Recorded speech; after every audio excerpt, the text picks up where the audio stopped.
তাই যদি দিল্লীত পঢ়িব খোজে দিল্লীত, গুৱাহাটীত পঢ়িব খোজে যদি গুৱাহাটীত, তেতিয়াহ'লে তাইক মই পঢ়ুৱাব খোজোঁ। উৎপল শৰ্মাই ইতিমধ্যে দায়িত্ব লৈছে। যদি সদৌ অসম ছাত্ৰ সন্থাই এনেকৈ ধৰণে দায়িত্ব ল'ব পাৰে ঠিকে আছে, কিন্তু আমাৰ পৰিয়ালৰ মোৰ পত্নীও মানে কলেজত কাম কৰে, মই ঘৰত কথা পাতি আহিছোঁ আজি, আৰু ময়ো MLA এতিয়া।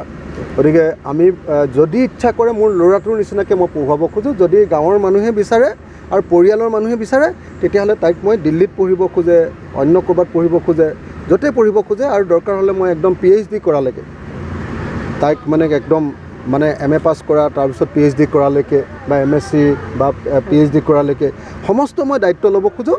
যদি পৰিয়ালে বিচাৰে, মই পৰিয়ালক কৈ আহিছোঁ, যদি তেনেকৈ বিচাৰে তেতিয়াহ'লে মই মোৰ নিজৰ ছোৱালীৰ নিচিনাকৈ তাইক পূৰা পঢ়ুৱাৰ দায়িত্ব ল'ব খোজোঁ।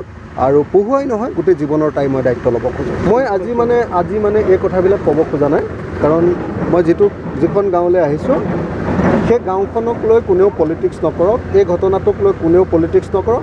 মই অন্যবৰতে এটাই কথা সুধিছোঁ পৰিয়ালৰ মানুহক, যে তাইৰ মানসিক অৱস্থা কেনেকুৱা। তাইৰ মানসিক অৱস্থাটো খুব বেয়া।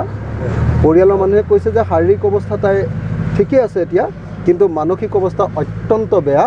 গতিকে মই সেইকাৰণে ভাবোঁ যে এতিয়া মই ইয়ালৈ যেতিয়া আহিছোঁ, আজিৰ দিনটোত মোক একদম এইবিলাক কথা নুসুধিব, মই একো কথা নকওঁ। ইয়াৰ পৰা গৈ যদি ৰাস্তাত ক'ৰবাত আপোনালোকক লগ পাওঁ, মই তেতিয়াহে ক'ম দেই, বেয়া নাপাব, এইটো আৰু নকওঁ। কিন্তু মই দুটা কথা ক'লোঁ। 1 নম্বৰ, ফাঁচি হ'ব লাগে, যি দুটা এতিয়া অপৰাধী ধৰিবলৈ বাকী আছে, আৰু সকলো ধৰ্ষণকাৰীৰ শেষটো ফাঁচিয়ে হ'ব লাগে। একদম ন্যায়সংগতভাৱে ফাঁচি যেতিয়া দি দিব ন্যায়িক ব্যৱস্থাৰে, ফাৰ্ষ্ট ট্ৰেক কোৰ্টত 2 মাহ বা 3 মাহৰ ভিতৰত, তেতিয়াহ'লে পৃথিৱীত আৰু কোনেও ধৰ্ষণ কৰিবলৈ হেৰি নাপাব।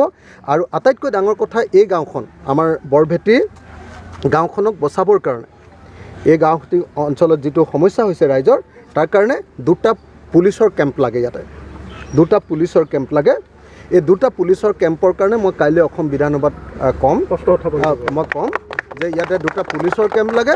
আমাৰ প্ৰত্যেকজন মানুহ যাতে শান্তিৰে সুস্থিৰে যাতে বসবাস কৰিব পাৰে, কোনো পধ্যে যাতে কেতিয়াও কোনো খিলঞ্জীয়া অসমীয়া পৰিয়ালে কেতিয়াও যাতে শংকাত কটাবলগীয়া নহয়। এতিয়া যিহেতু এটা শংকাত আহি গ'ল, ভয় খাইছে, গতিকে মই একদম আপোনালোকক কথা দিছোঁ যে মই অসম বিধানসভাত এই প্ৰশ্নটো উলিয়াবলৈ চাম। মই খালি অকলশৰীয়া বিধায়ক, মোক উলিয়াবলৈ চালেও মোক কেতিয়াবা নিদিয়ে, আপোনালোকে জানে।